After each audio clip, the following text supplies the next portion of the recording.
Tarayas, the 9 obstacles to getting the mind concentrated.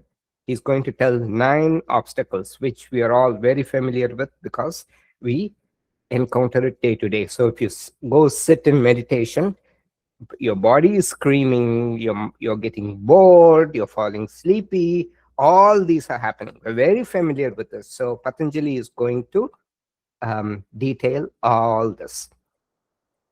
Vyadhisthana samshaya pramadalasya virati bhranti darshanalabda bhumikatva anavastitatvani chitta vikshepa te antaraya. So, long sutra. Vyadi is disease. Sthana is dullness of the mind, not of the body. Sthana is the dullness of the mind. Samshaya is doubt. Pramāda means negligence.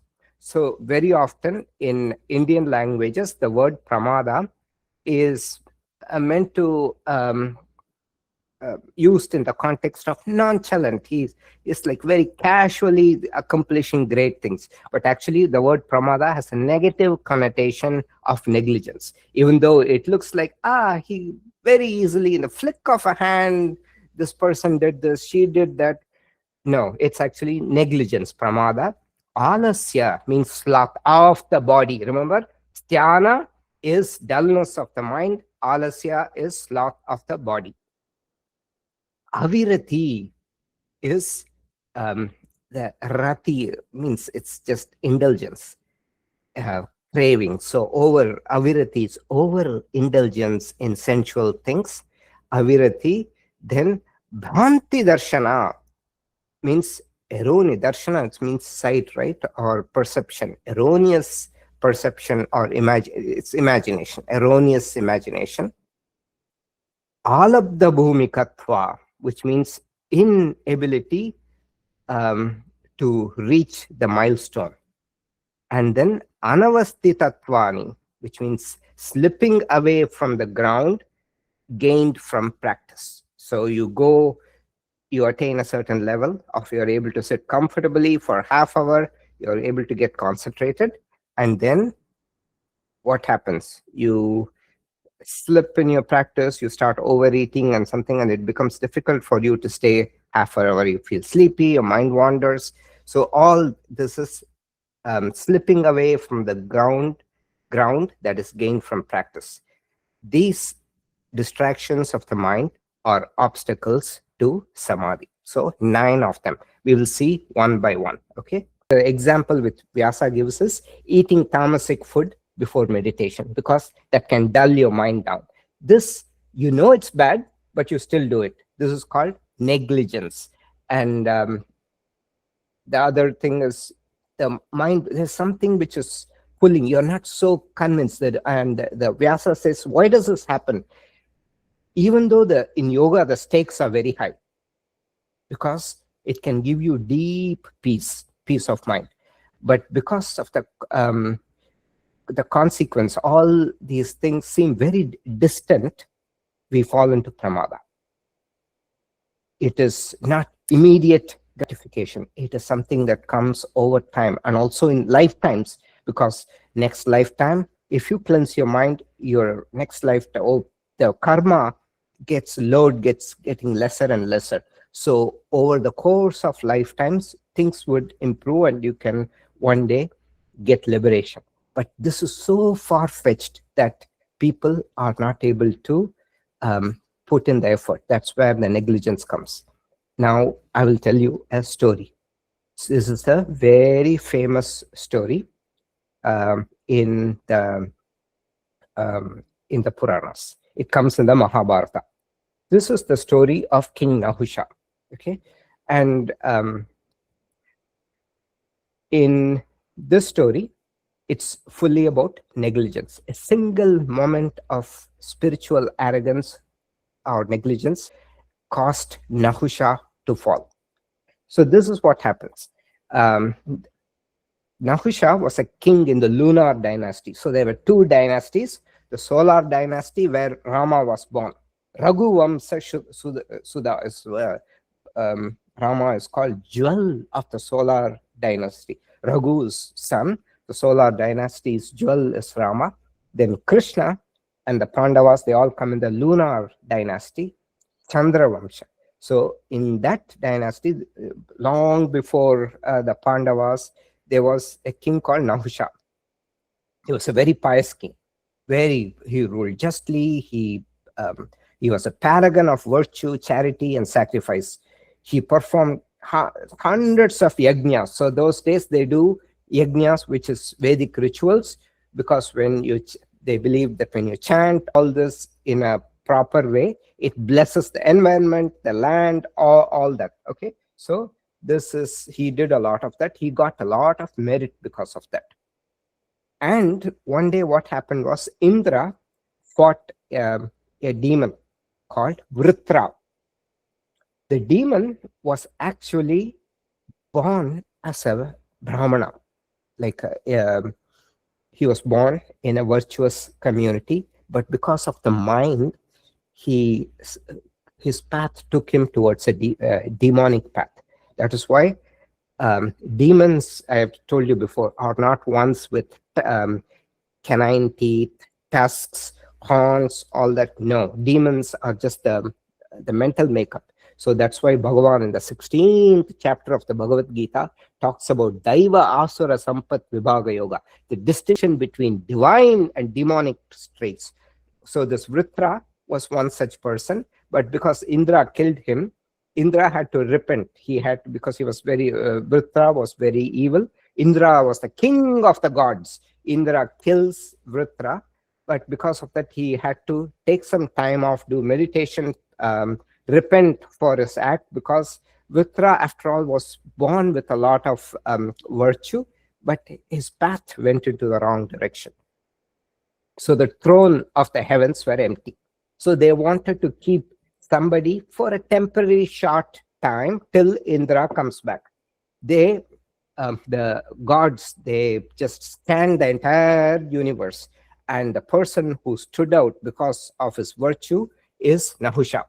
So they came and asked Nahusha, can you temporarily be the custodian of the throne of the king of gods? So Nahusha, he agreed. So he ruled heaven as wisely as he had ruled the earth. But the environment in heaven is different. Heaven is just, there are different lokas, there are different worlds in the Hindu mythology. There are this Bhumi, the earth, and then there are 6 higher lokas and 7 lower lokas. So heaven is one of these places. It is a temporary place. You come and you do merit, you go there, have merit, you go there, then after you exhaust the merit, you come back. And in heaven, there is no hunger, no thirst, no aging, and your desires are all fulfilled immediately. They're surrounded by, or Nahusha was surrounded by celestial nymphs, apsaras, gandharvas, who sing beautiful songs, unlimited power at his fingertips. What do you think happened to him? Anybody wants to guess? What happened to Nahusha?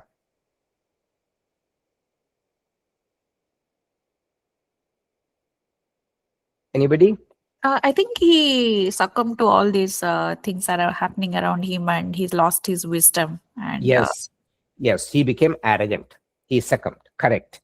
And because of that, and he became arrogant. But this is the worst thing he did. His gaze fell on Shachi. Shachi is Indra's wife. So one of the worst sins is to desire somebody else's spouse. And because of his arrogance, he thought he can have anything. So Shachi was Indra's wife. Usually in various mythologies, not just in Indian mythology, there will be these great powerful kings or gods, but the gods or the king's wife usually is is passive, in the sense that they are not put in the limelight, they are not, their wisdom or brilliance is not exhibited. But Shachi is an exception. Shachi was one of the, she observed dharma, righteousness. Indra is exactly the opposite. Indra is a king of the gods, but every despicable thing that you can think of, he is done. He would covet other people's wives. He wants power. He will, anytime somebody is doing all these tapas to gain power, he will come and disturb their tapas by sending all these celestial nymphs to distract these sages. So Indra is such a person. His wife Shachi is a paragon of virtue and absolutely brilliant to the core. So his and she was also, of course, the heavens, they're all beautiful. She was extremely beautiful, and his gaze fell on Shachi. So he sent a message demanding that she accept him as her husband. So Shachi went to the guru of the gods, who's Brihaspati, for advice. Then they devised a plan to stall him. Shachi sent a message back to Nahusha and said, "Oh, king of gods, I will definitely accept you, but only if you come to fetch me in a palanquin never before seen in the universe, and palanquin carried not by horses or elephants, but by the seven great sages, Saptarishis." So these great sages were mind-born sons of Brahma, creator.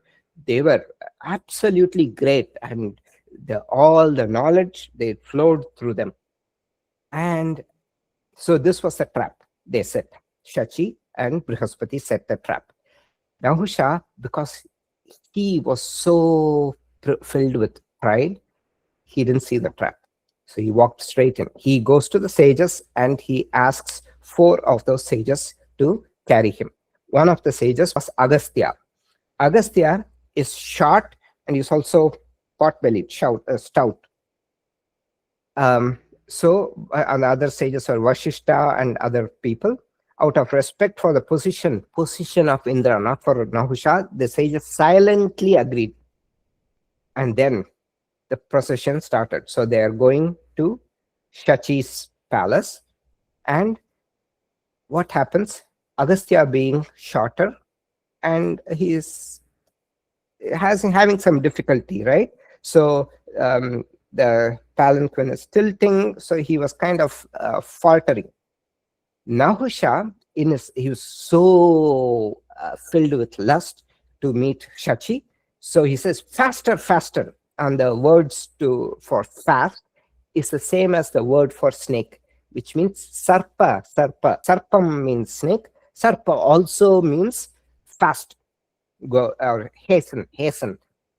This is why you should never study these scriptures without a commentary of somebody who knows.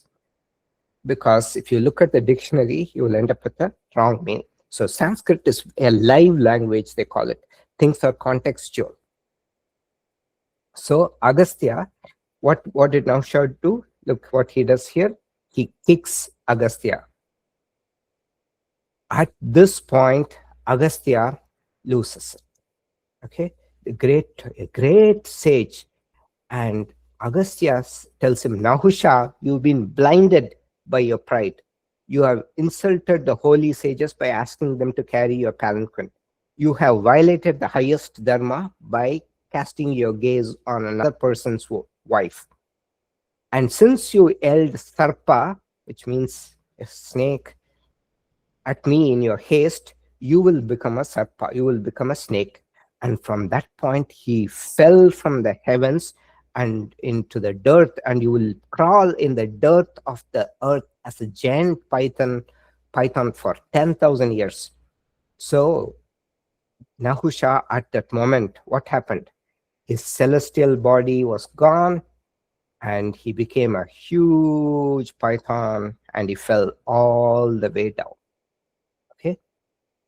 So, and he spent 10,000 years. And finally, what happens was the his in the ancestral line, his successors, eventually Yudhishthira comes and absolves him of the curse.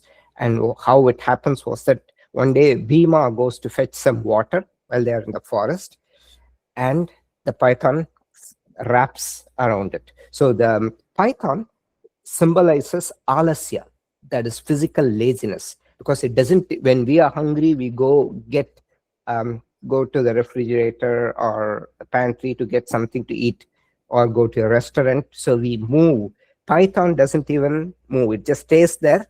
When animal comes, it grabs. So it is symbolic of alasya, physical laziness. So he was in the forest for 10,000 years. Then when Bhima comes to fetch water, the python wraps around him. Bhima is the strongest person. He could not break free. And then Yudhishthira, noting that Bhima, his brother, has not come, he goes to see what's happened. At that time, he sees Bhima struggling with the python. And then the python, on seeing Yudhishthira, asks him a question. I will release this person, but you have to tell me about some questions about righteousness, because the whole entire reason he was cursed is because he fell from the path of righteousness. So then Yudhishthira answers all this question, and Nahusha, at that point, he releases the serpent body, and he gets liberation, or he goes to the higher realms. So this is